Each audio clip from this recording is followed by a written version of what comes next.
2 months into the season and conference play is rolling along. A lot has happened since the last time we talked, so let's get going. I'm Aaron Pryor, this is Around the Rim. Let's start out in Lawrence, where Kansas went into Manhattan last week and beat Kansas State for the first time since 2014.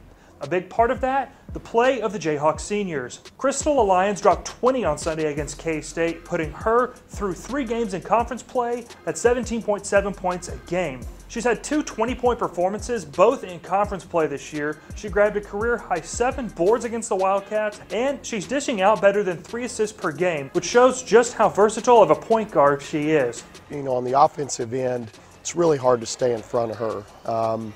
You know, she can create plays for herself and for her teammates because you about have to guard her with a defender and a half a lot of times, you know, to keep her out of the paint. And that just sets up a lot of what we like to do. Another senior, Austin Richardson, went for 12 and 10 in the win, while sharpshooter and all-around baller Jessica Washington leads the Jayhawks with 15 plus a game, ranking 9th in the Big 12. It's no secret that things have started to turn in Lawrence, and the Jayhawks will look to continue to build on that momentum with games against Baylor and Oklahoma State this week. WVU's Tynice Martin had a whirlwind of a 2017-2018 year. The foot injury and the uncertainty of whether she was going to play last year made for a difficult season. But the 2016 All-Big 12 first-team member is making her way back and getting into that shape of the 2016 Tynice Martin we all got to know 2 years ago. Sitting out a year, you don't think it'll take away a lot from your game, but it does. I got pretty rusty real quick, so I had to do a lot of stuff on the sideline to stay in shape. Martin is currently 7th in the Big 12 and leads the Mountaineers with 16.8 points per game. The Atlanta native went for 20 points, including 4 of 9 from 3 in WVU's win over Oklahoma on Sunday. Tynice is also 2nd in the league in steals, 4th in 3-point field goal percentage, plus her movement without the ball is impressive and an important part of the Mountaineer offense. WVU will host Iowa State on Wednesday before traveling to Baylor this Sunday afternoon. A look here at the Big 12 standings to this point. Still early on, Texas and Baylor currently sit 1-2. Iowa State, as mentioned, will take on West Virginia Wednesday evening. Oklahoma State is also 2-2 in league play thus far.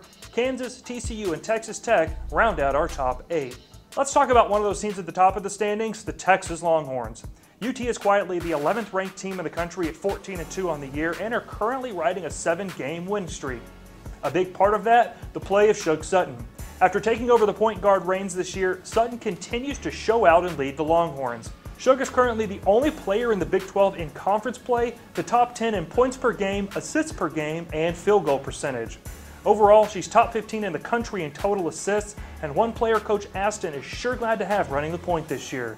She can really go downhill. I mean, she forces tempo, and the thing that she's improved on so much is changing tempo. I think that sometimes when you're young and you know that it's an up-tempo system and you're capable of going downhill, that's all you want to do. And I think now she's matured into a point guard that's reading the defense. So she's learned tempo change, she's learned what we're looking for offensively, and there's a confidence level that she did not have last year. Sutton and that up-tempo offense head to Manhattan on Wednesday before heading home to play TCU on Saturday afternoon. That's all we've got this time around on Around the Rim. Thanks for watching, and we'll see you next time. For the Big 12 Conference, I'm Aaron Pryor.